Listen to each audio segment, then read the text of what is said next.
We're going to start out with, first we're going to offer a word of prayer, if you would, Miss Commissioner Thompson.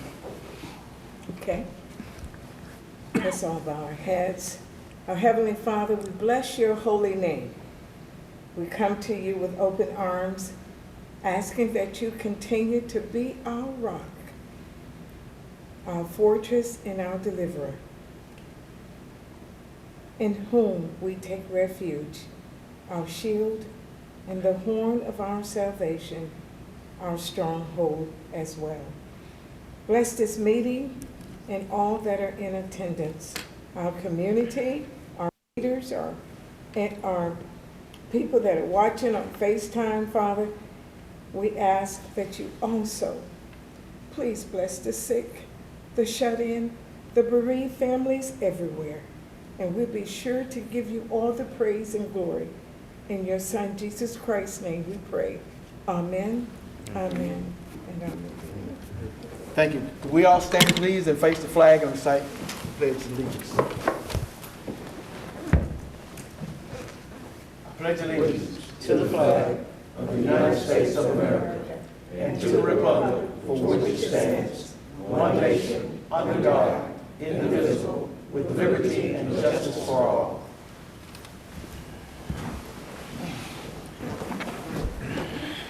Thank you, everyone. Right now, I'd like to take this opportunity to thank everyone for coming. Our guests, thank you for being here. Councilman Van Hartsveld, Fred Van Hartsveld, did I say that right? You did it. All right. Mr. Gary Lee, our Downtown Development Director. Did I get that right? Got it right. And I see a distinguished veteran sitting in the back. Start. Thank you for attending. And also the young men, A2D. That's correct. Thank you for attending for your presentation later in the meeting. Thank you also for attending.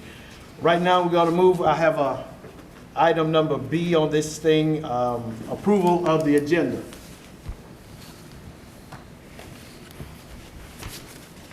Motion to approve the agenda? Moved. Motion second? Second. Motion and second to approve the agenda. I trust everyone has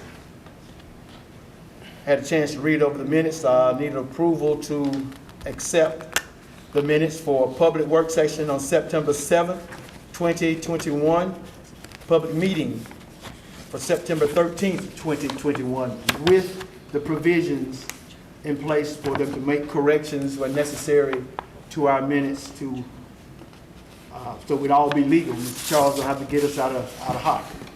I need a motion to accept the approval of the minutes.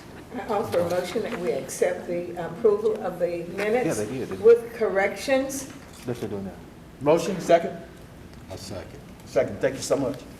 We can vote on this one if we have Yeah, thank you. to.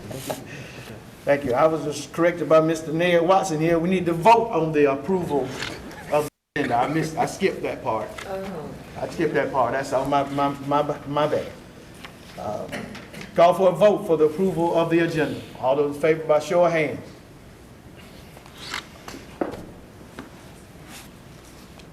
Got it, Ms. Kathy? Yes, who seconded the minutes? I think it was, I think Ned Mr. seconded. Lindsay. Or was it Steve?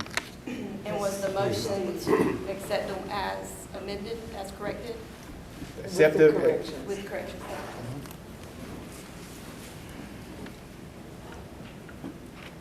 Thank you. Sorry. Got it? No, that's all right. We're gonna do this.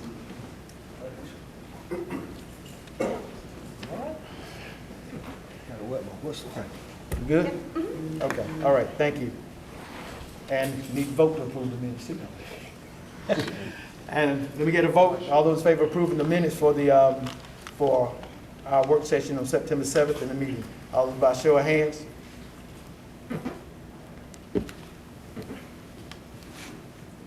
Got it? All right, thank you so much.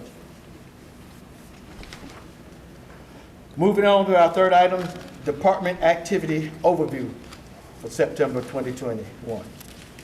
Financial overview. Mr. Chairman, Yes, You ma'am. mentioned September 7th in your carrying of your motion, but you meant September 7th and September 13th, is that I right? said September 7th and And September 13th. Okay, I thank said you. both of them. Thank you. Go ahead, Ms. Davis. Yes. Good evening. We're going to start with the financial report, the revenue and expense report for August.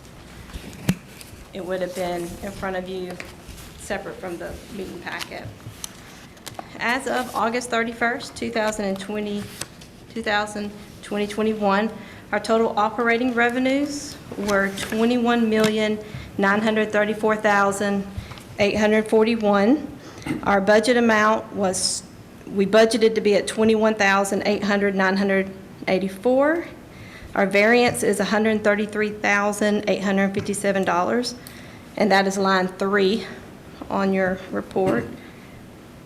Down to line 6, for total cost of goods sold, we budgeted to be at $13,248,296. The actual was $12,657,717, with a variance of $590,579. Line 17, total expenses. We budgeted to have a total expenses of $9,604,124.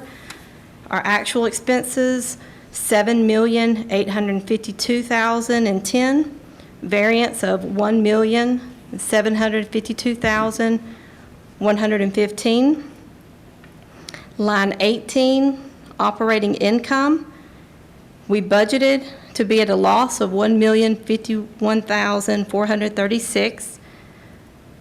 The total, we're actually in the black, $1,425,114, a variance of $2,476,550. And the top 2 categories for that variance is personnel and contracted services. For personnel, would be a variance of $711,347. I believe last time I spoke, we had 11 vacancies. That is now at 13. Maybe 14. We had one this week. I'm not sure if that makes the 13 or if that goes up to 14, 13. And then contracted services, $865,000 is the variance for that line item. Any questions on the revenue and expense report?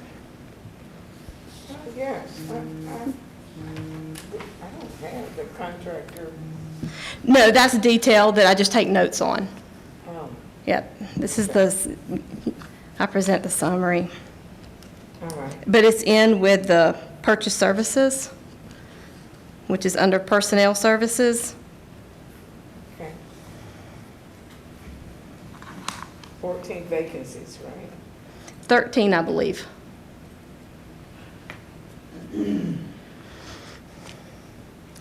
Any other questions? Any questions for Ms. Kathy on the financial overview? Okay, and before I go into my monthly report, I wanted to give a couple of updates.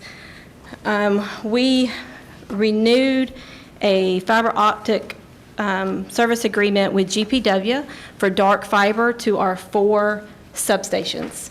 So that contract was renewed. It's a yearly contract with automatic renewal of 30 days after the first year. The USDA bond, we closed on the Synovus bond last year, and that was temporary financing. We'll do our final draw on that bond this month, and we'll be closing on the USDA bond, which will reimburse the Synovus bond.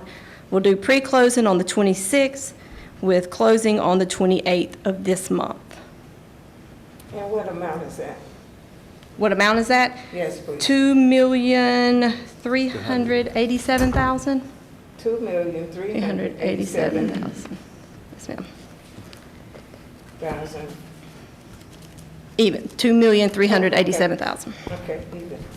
Thank you. The rest of the project will be grant from the USDA.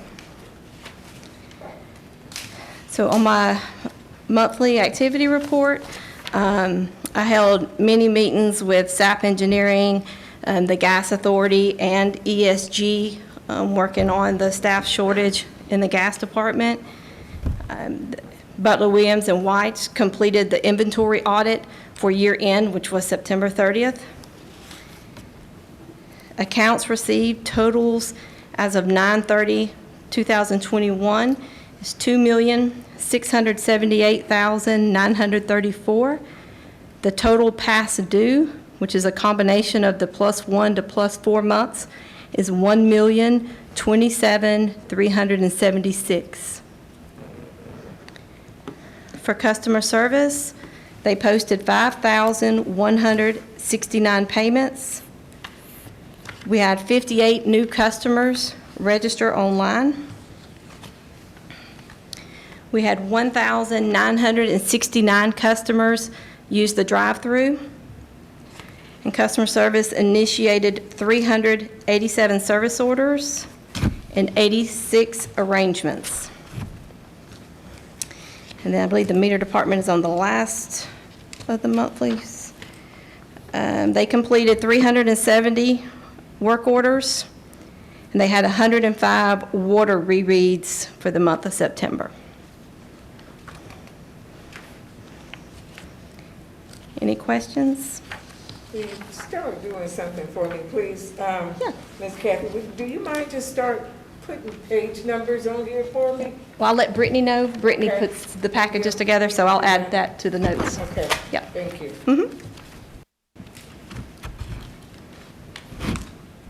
And put it at the bottom of the top. It doesn't matter, but I need to know where you are. Any questions for Ms. Kathy? Financial overview? No questions? Thank you, Ms. Kathy. Thank you. Moving on to the next item, operations overview. Mr. Mike. Yes, sir. Coming your way. Come on down. I've never seen him without a hat. You won't very much. Hey, y'all. Hey, how you doing, Mike? I'm not real good at speaking in front of folks, so if I get choked up here, kick me out. The electric monthly report, we had 2 substation events, 0 lockouts on the station. The weather's getting better, so that should improve. The line crew attended a on-site ECG safety meeting on 9/16. We finished the 2021 RP3 application. Thanks to Kathy, Zach, everybody else involved. That's a long, drawn-out process there. We had 1 underground primary fault this month, Ventura Trailer Park. Start installation of the primary for the ball fields at the high school. Responded to 65 locate requests and 57 hyperweb orders. Anything else? Any questions for Mr. Questions? Mike? I don't have questions, but I just want to thank him for our public works director reached out to him because we were considering trying to do something with better lighting into downtown. And Mike installed a light right there in front of City Hall so we could see what it was like. He's trying to put us in the 21st century, I think. He said you can install an app and put it on your phone and you can make it dimmer, you can make it brighter, or whatever. But if we had that kind of lighting all over town, I think it wouldn't be any problems with walkability. I want to thank him for that. We've got to wait on that process until we make that proposal to our council before we can say move forward. If I could say move forward, I said let's do it tonight, but that's okay. But it'll be a couple of weeks before we can get back with you, but I thank you for doing that. Okay, thank y'all. Thank you. Thank you, Mike. And Mayor, on that same question, just a minute, on that same note, Mr. Kendrick and I have also spoke as well as others on your public works staff. I think we've been voluntarily looking as a community effort. You know, we believe that we live here. Yes. We don't need nobody from somewhere else to tell us. We take care of Fort Valley. Sounds good to me. Mr. Clay. Yes, sir. The activity report for the water department and the water plants, we repaired 5 service leaks, processed 81 locates, Year-end inventory was a very big thing that everybody was involved in all departments. We removed one fire hydrant up off Peach Parkway.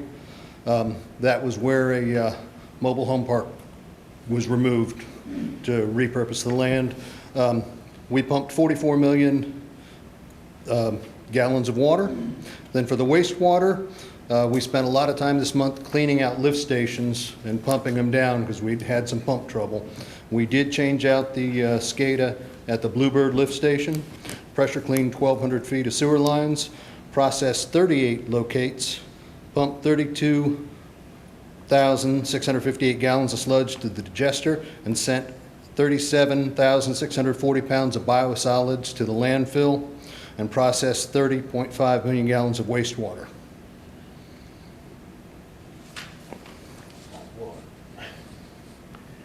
And that was it. That's it? All right, any Just any one questions? quick- Yes. Yes. When you cleaned out the SCADA, did that solve the problem?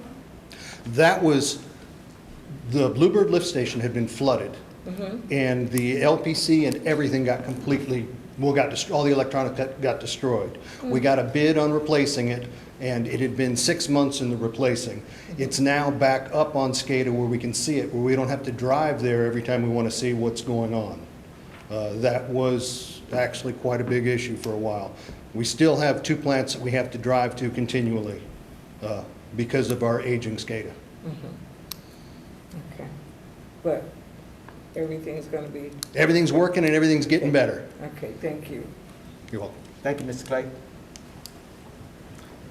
We don't have any old business. According to our agenda, moving on to new business.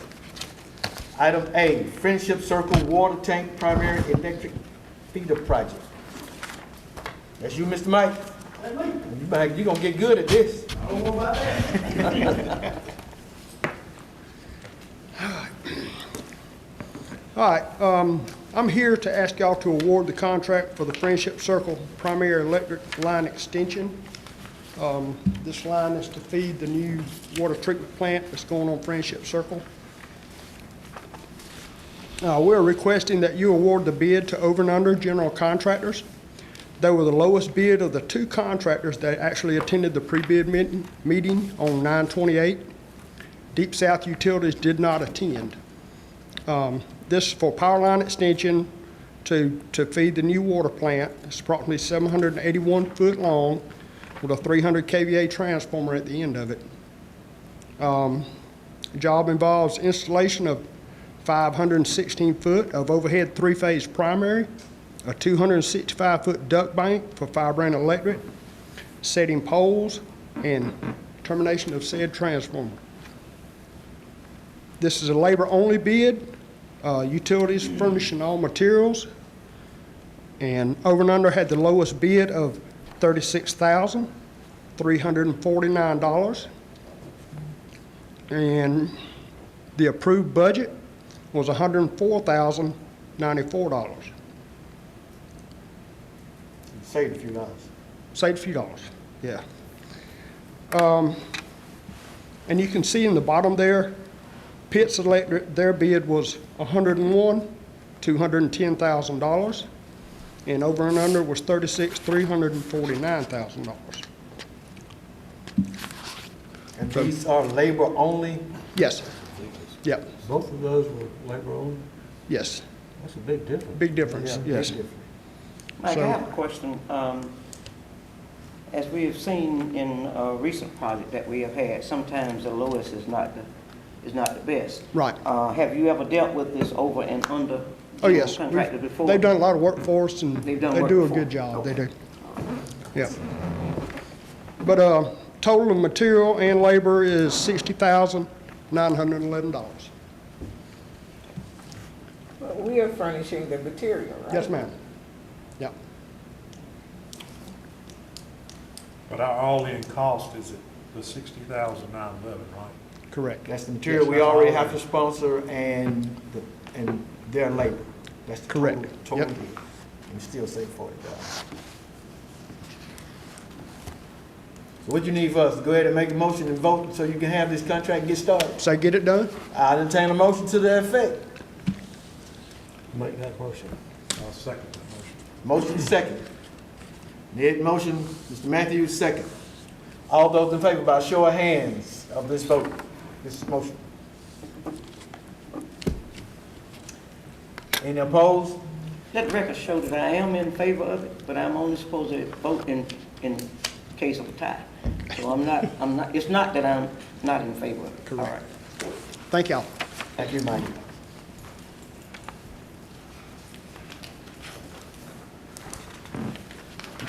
Next item, capital request, John E. Sullivan Water Line Extension. Recently, I came to you guys and asked you for a letter for a subdivision that might come in the future. Well, that developer purchased the property, wants to set out 17 lots, and wants the water line there.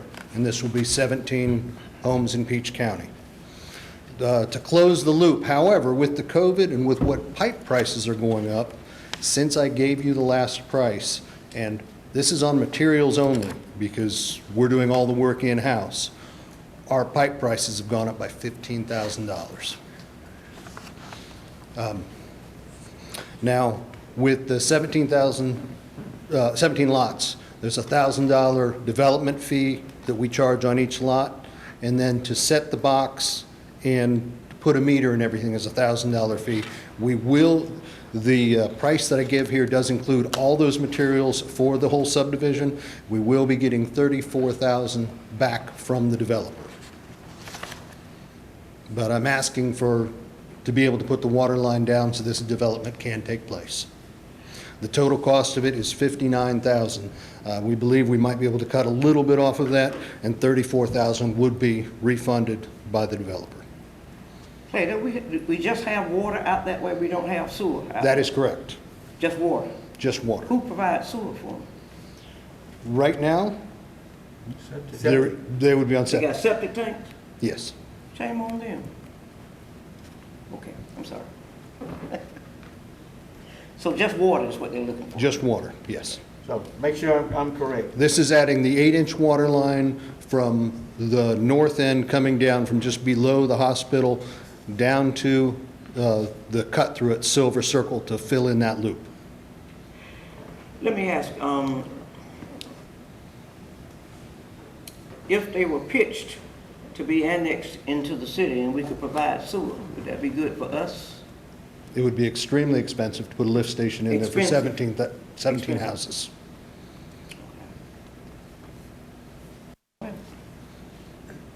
Yes, sir. So what do you need from us? What do I need from you? I need the okay for us to go ahead, order the materials, because if we order the materials right now, it will still be 6 weeks before we get them. Clay, I have a question.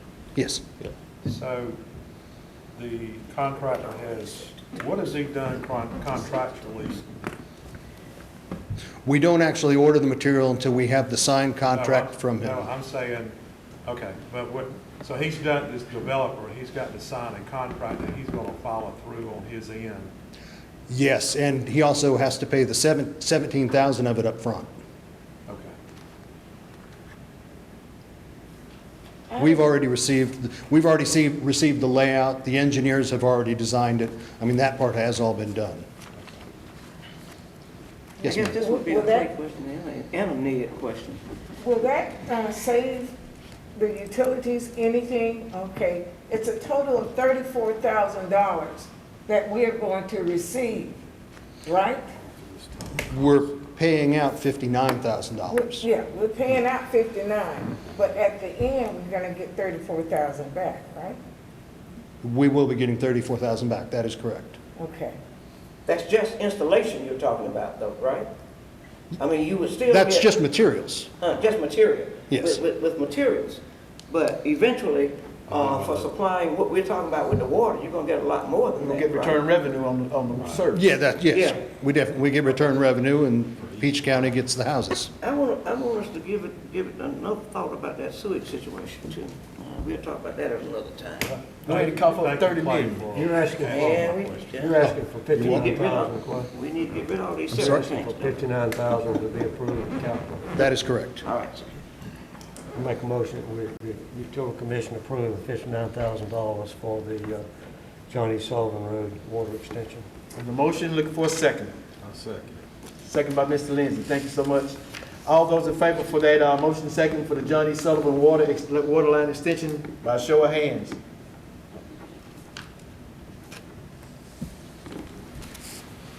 Get it, Ms. Kathy? All right, thank you. Thank you. Thank you, Mr. Clay.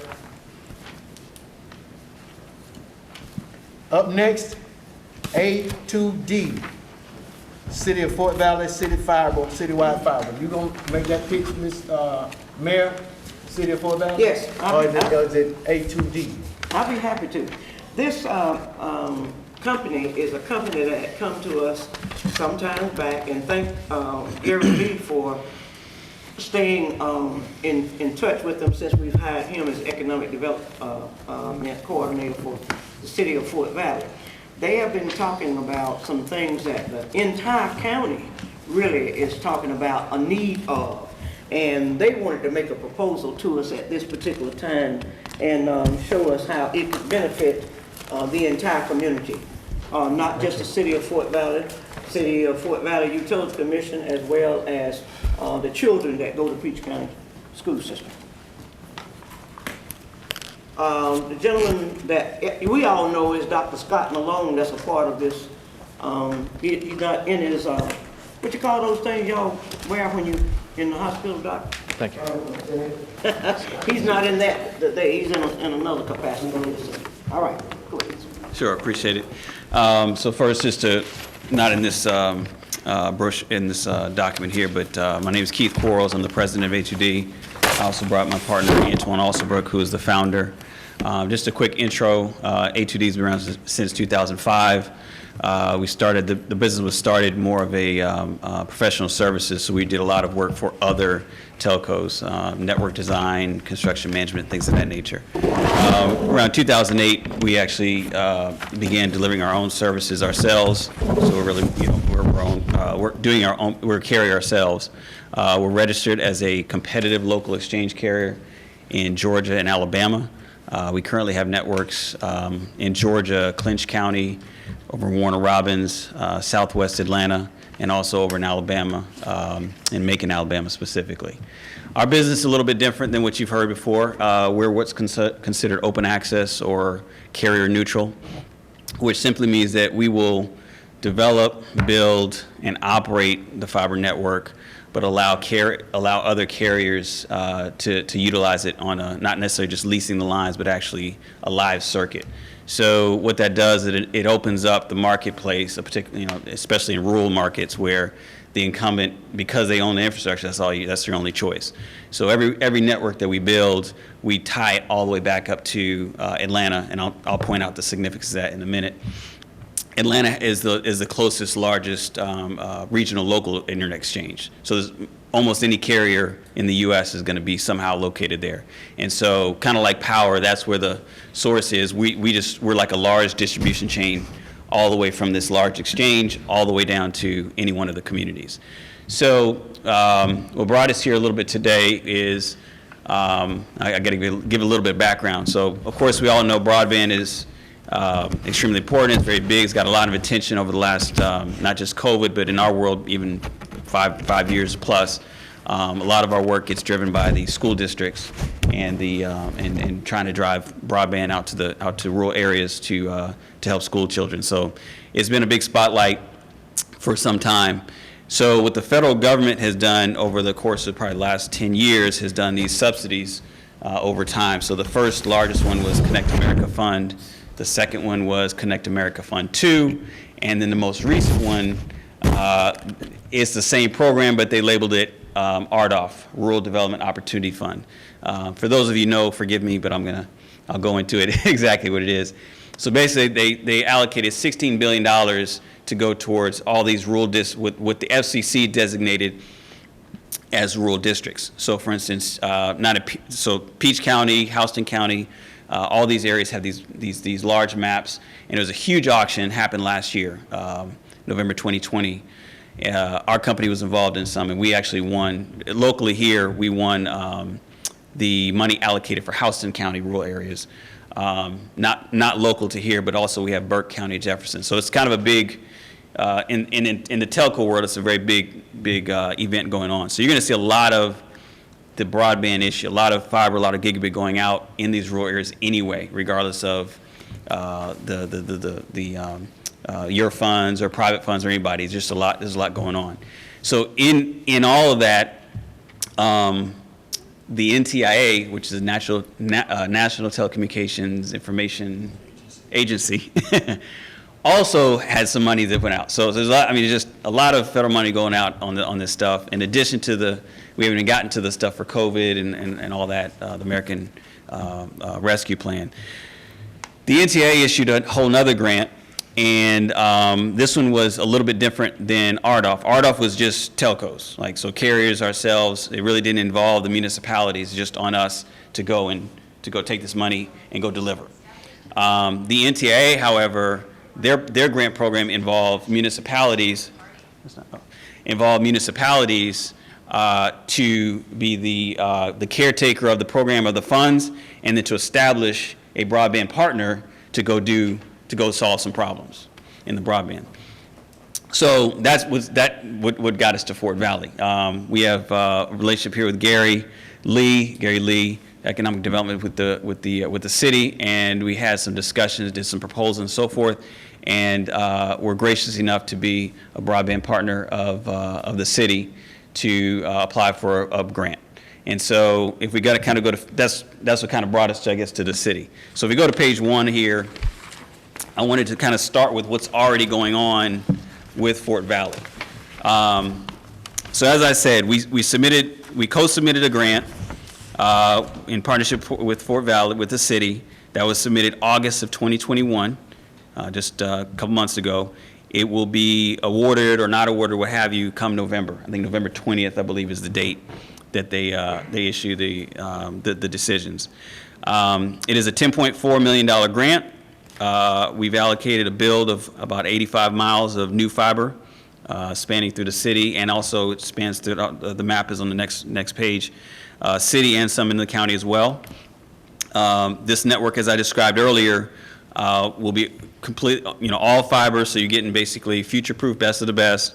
It's what we call a last mile network, so it's to the premise. It's not just passing through the major thoroughfares and like that. It is to service the homes and the businesses in the area. We backhaul or connect, in simple terms, this local network, again, all the way back up to Atlanta, which is the internet exchange. So really kind of opening, in a lot of ways, just opening this city up to other services that it otherwise wouldn't have. So, and not to go over too many heads, but you talk about cloud services, Amazon services. You name it, the gamut is available. It may not mean a whole lot to a residential consumer per se, but it will to businesses, even the power companies, things of that nature. We talk about smart grid. A lot of that connectivity is needed on a very secure level and a very high bandwidth level to do all of some of these things that we see on TV or read about in the technology papers, things of that nature. So it's not just only for residential, it's also for business applications. Big industry uses all these types of things. So connecting Fort Valley to the major hub is very critical to what we do. So that's part of this grant that we're doing. I think I talked about the key benefits. Let's jump to the map to kind of talk to you, just so we can all see what we're visually talking about. So the bold yellowish lines, it didn't come out too well here. Bold, I guess almost like a peach color, is the line. So it's pretty extensive. The lines that we drew were driven by, I mentioned earlier, the maps, the FCC maps. So the FCC is not going to give grant money towards areas that have already been allocated for RDOF or they won't overlap in government funds, right? So we had to kind of pick what's going to be left out. Once RDOF money goes out and everybody sees that's coming in the rural areas, but yet we have these gaps that are left over where what a lot of cities and counties are experiencing. Well, hold on a second, I thought you all were going to save the problem. Everything was going to be good. Well, what happens is you have these missing gaps. And a lot of times, the profile of Fort Valley is the perfect example of what gets matched. You're not rural enough to be considered FCC rural. You're not metro enough to get the big carriers to come in and say, oh yeah, I want AT&T fiber, let's go, Comcast, da-da-da. You're right in that in between, and that's exactly what this grant was for. And so these lines were generated to get that money. Our plan, what we do is we leverage this to then invest private monies to keep expanding. So our ultimate goal is to connect 100% Fort Valley. Every road and street, every premise available, everybody passed. That is our goal. University also? Oh yeah, absolutely. I mean, university. Yeah, we go right on. Even on this, we go right by the university. There is a zoom in, so you can kind of see. Well, actually, yeah. So the next sheet there shows you the connection, just to kind of illustrate the connection back up to Atlanta. And it's not Atlanta just because it's Atlanta. It is in our space. That's a major interconnect hub. Yeah, exactly. So for example, going south, the next one would be Houston. Right, you got to go all the way to Houston, get the next large interchange. If you go south east, you got to go all the way down to Jacksonville. So Atlanta happens to be a pretty large central major point. The next sheet is the one that I mentioned where you kind of have a little bit more zoom in of how it directly, where these lines go in Fort Valley. And as you can see, it goes right by Fort Valley State. On that same page, just to give you guys a visual, I've shaded where on the this is straight from the FCC's map, this is where the monies are, where they deemed are unserved or underserved and are looking to allocate money towards. So you can see why we put these lines right through almost that was our goal, almost all of the shaded areas. Let's get the money allocated for those and then use private monies to push out further and further and further.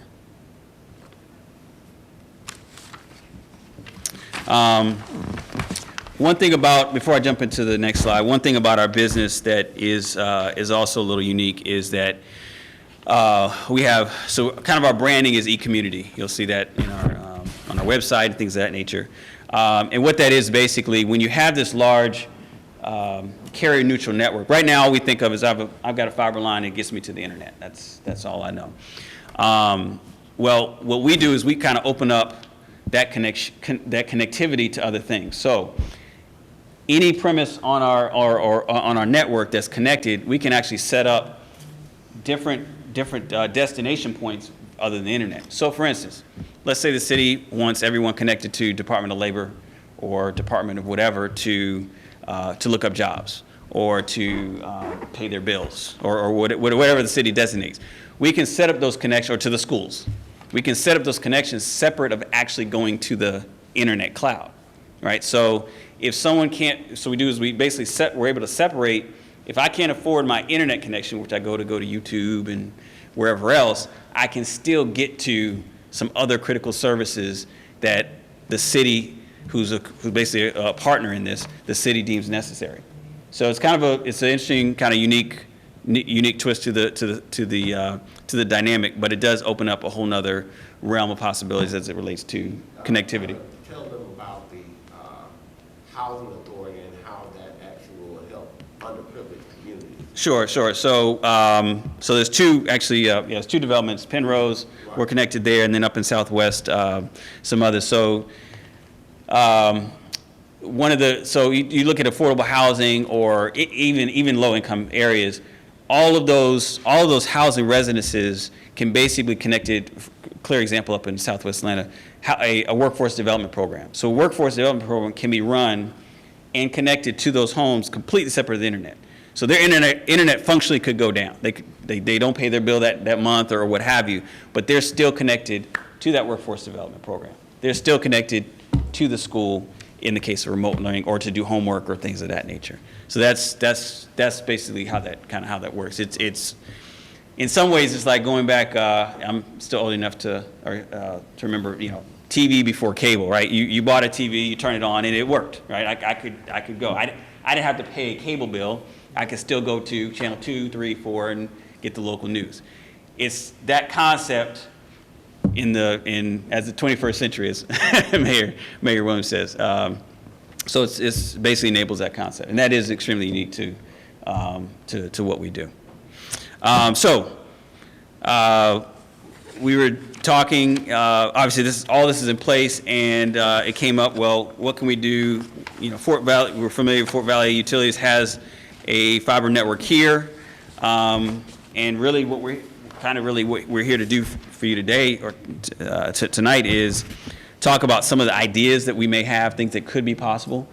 This is not here, we're not asking per se anything. We're here to kind of show you what's already going on and putting some ideas in your head and see if it can go somewhere, and we have more discussion on it.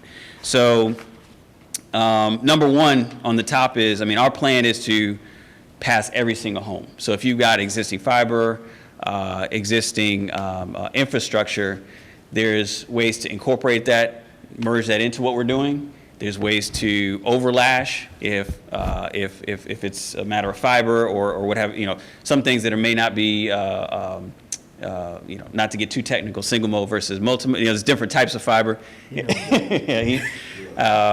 So the point is, there's an effort that can be had to either merge the network or just use the right of way that it exists on to also achieve the same goal. But the joint goal is to try to affect every premise on. So those, again, I'm just throwing ideas out there, not to necessarily propose it, but these are things that could be done.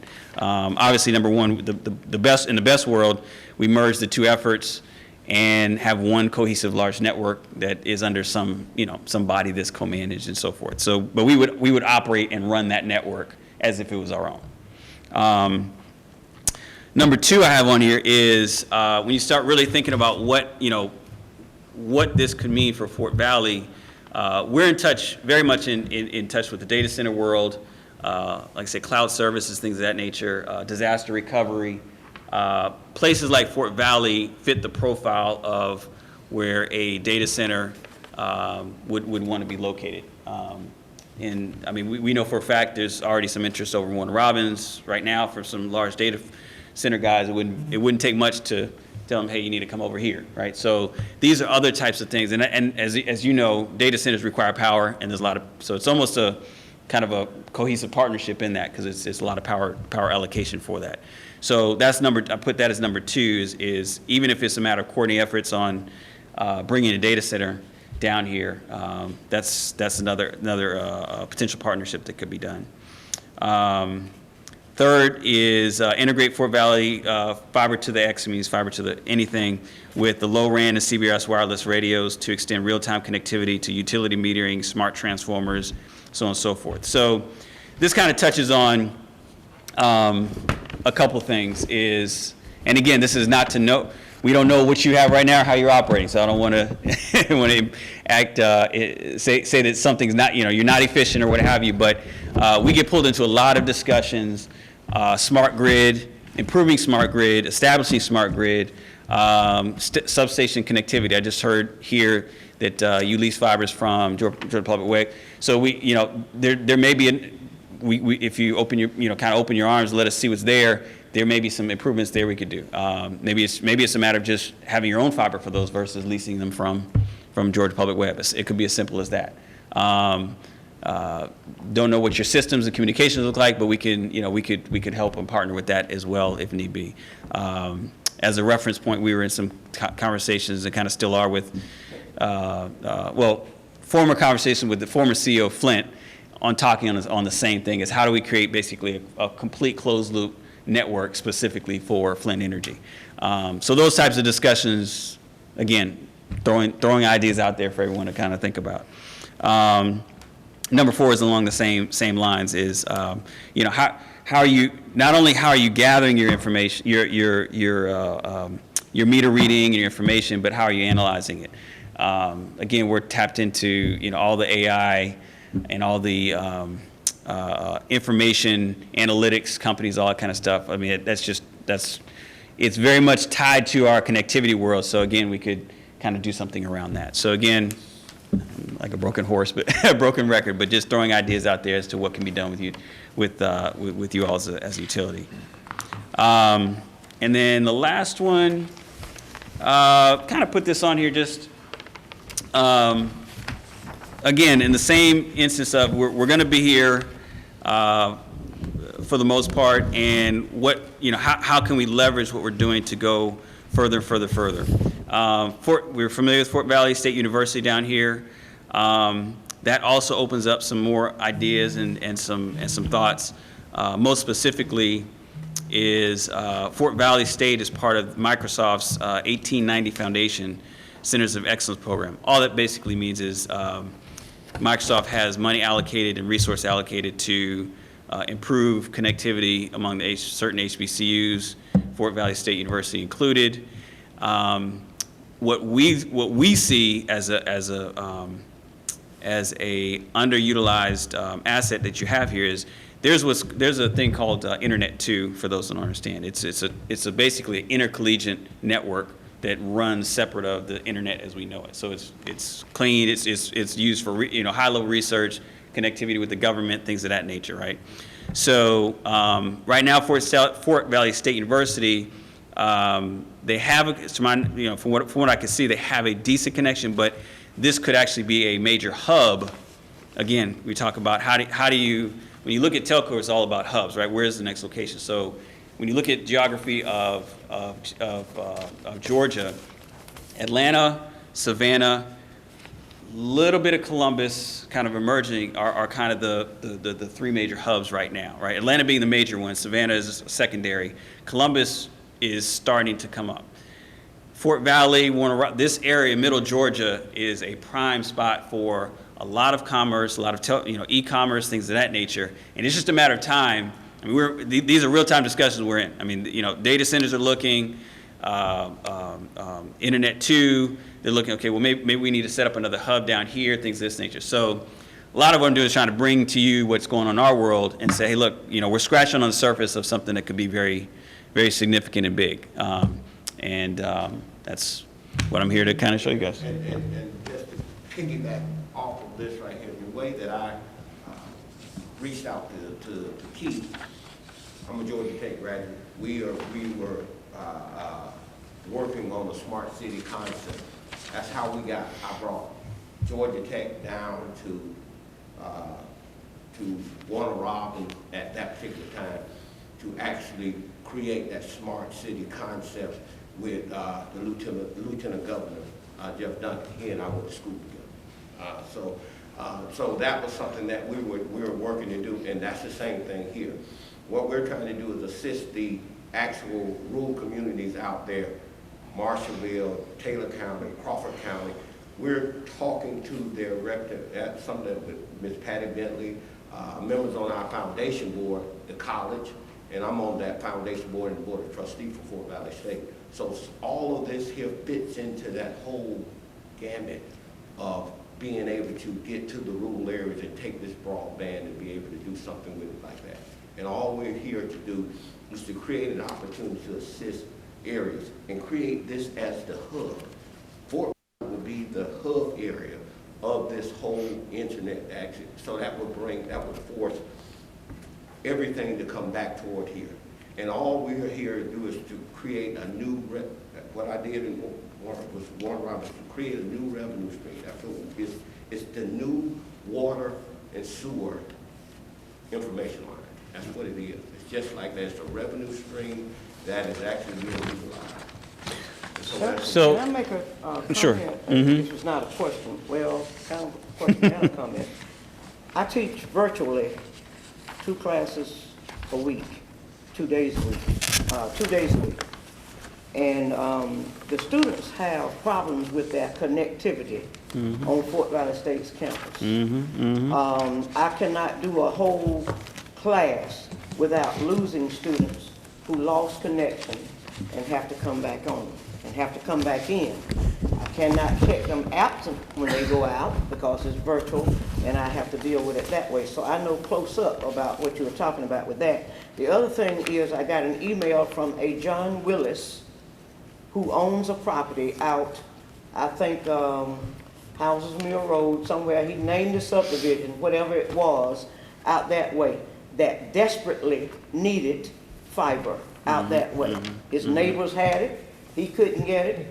You made that presentation that you made last week, wherein there are maybe 25 or 26 houses out there that might need it, but yet once they get it, it may be some more, maybe 100 and something houses out there that might would need it. Now, we're talking about going back toward Warner Robins, not even thinking about including going toward Taylor County and Macon County from Marshallville way, with the issue that we had with President Jones and those. And we satisfied that by him paying half and we paying half. But with that grant that's being written, then we can deal with that, and Fort Valley can be a smart city hub. That's all I'm gonna say. Right? They didn't pay me to be part of the presentation. And I'll just, I mean, I think the problem set is, I mean, we could go on and on. I mean, we know I think the differentiator is, you know, and this, again, just we're presenting to you is, you know, our solution, dealing with the incumbents sometimes a little bit tougher because you can probably respect this. Taking an old existing network and trying to continually upgrade it and trying to piecemeal just to service a couple people, you know, here and there, that's a different look than we want to come in and put a future-proof the whole thing. That's, you know, and it's just that's how we operate. Like we're not an existing incumbent here that's trying to just, you know, put a Band-Aid here, but just to suffice. We're talking about a future-proofing solution throughout the whole city. So yeah, I mean, if there's an ask, it would be that we're able to kind of work with you guys to see what can be done. If that's the ask for, you know, for tonight. Yes, sir. You've done a great job. Thank you. Presenting this tonight, and I appreciate it. And you may have already touched on it, and maybe I missed it, but if I did, if you don't mind, No problem. refresh me on it. What success stories do you have as a company in doing something like this somewhere else? Do you have any success stories anywhere else where? Not to its fullest. We've got small success stories in different sectors. So, for example, we took Clinch County, Georgia. We run their school district, which is 5 schools right now. So they were operating on a 1 gigabit level at the school system, and they were fundamentally they were operating. And there's communication amongst different schools, right, that are spread out through the county. I'll say in simple terms, they were operating the old way of doing things, right? So I've got 5 different schools. They're all going to the cloud. They're connecting here, and then I, as the school technology person, am supposed to try to put a bunch of security stuff and so forth. And it is kind of a hodgepodge, the best way to say that. When we were done, we not only, for the same price that they were paying before on a monthly basis, we basically upgraded the entire network to a 10 gigabit, so 10 times the speeds. And basically, he was able to pretty much dump, correct me if I'm wrong, Antoine, like almost all of his security stuff because he basically ended up with like we're talking about, basically a closed loop environment. So intrusion-wise, from a security standpoint, speed was a no-brainer. But it gave him the ability to now control his own environment as a school district. So anything now his internet it's like a hub and spoke, right, distribution. So instead of having all these different endpoints and I got to control things coming this way, I had one central place internet coming in. He had redundancy coming in, but he basically had a controlled environment. So that's definitely one. Clinch County, yeah, southeast of here. Say again? Yeah. I'll say this, it is in the favors, a partial success, which we feel have it'll turn into a full success story, is Warner Robins. Warner Robins actually was a very similar scenario, where they had, now we're talking about 26 locations. So fire station, police station, Public Works, you name it. And their case was basically an extreme of what we're talking about with Clinch County schools. Their bills were, were ridiculous. They were dealing with three different carriers, and there was always issues and so forth. So there again, came in, created a closed loop environment, and started not only reducing costs, but again, to the point is, it got them from the old way of doing things to the new. What did not happen, where we got, and most of this is in the paper now, but where we got stalled was from kind of going to that second phase of delivering out to the community. We have delivered out in the community, out in Macon, Georgia. Quite frankly, probably too early for our time. That network was in 2013, and the push for internet at high levels wasn't that, the value position wasn't that big there. So we have a few people operate. So it wasn't a big case at that point. So that's our story. So we've got some partial successes, but not to its fullest. But with this, like I said, with RDOF coming, and I mean that award is done. So we've got in Houston County, that's going to be, I think, about 3,000 premises we have to hit here in Houston County. Another 7,000 over in Burke and Jefferson. So that's all about to kick off real time next few months here. Thank you. Any questions? So in other words, if you guys come through here and we all connect up, link up, partner up, this would be your flagship presentation, what you did for the city of Fort Valley State University, Utilities Commission, Crawford County, Macon County, Taylor County, and the rest of Houston County. I think as a middle Georgia, I think it's all gonna happen at the same time. Yeah, I think it's all kind of culminating at one time. Yeah. I will say Fort Valley will stand out from the others for all the reasons I just said. It is, and we were joking outside. If you don't mind me elaborating, this could be what Tuskegee was supposed to be. Tuskegee has similar dynamics. You had a university there. You've got a small community. The idea there was to leverage, and quite frankly, the only reason it didn't happen is, one, I don't think the value case was there, but also there was some issues with the university. Everybody we were talking to here vanished, and we had a whole new set of people come in, and they didn't understand what the heck we were talking about. So we see this as pretty much a good opportunity to stand out from the other. Like, we're not having the same level of discussion we are with Burke County or Jefferson County. They're on board and everything's going well, but it's not to the level of really making it a smart city and doing it to the level that we're talking about doing here. Any other questions for A2D? Any other concerns? What is it exactly you want from the Utility Commission? So today, just the ability to talk with, to understand more about what you have from a from a fiber plan, so forth, to understand how what you have could possibly be incorporated with what we're doing with the city. That would be very in simple terms. Our hope would be that after we look at and compare, that we can either merge what you already have into what we're doing with the city, or some form of partnership to cooperate or something like that. Is that straightforward enough, I think? I think it's straightforward to me. But tonight is just to say, can we begin exploring working together potentially and joining existing effort of the city with what you have or do not have, which we don't know.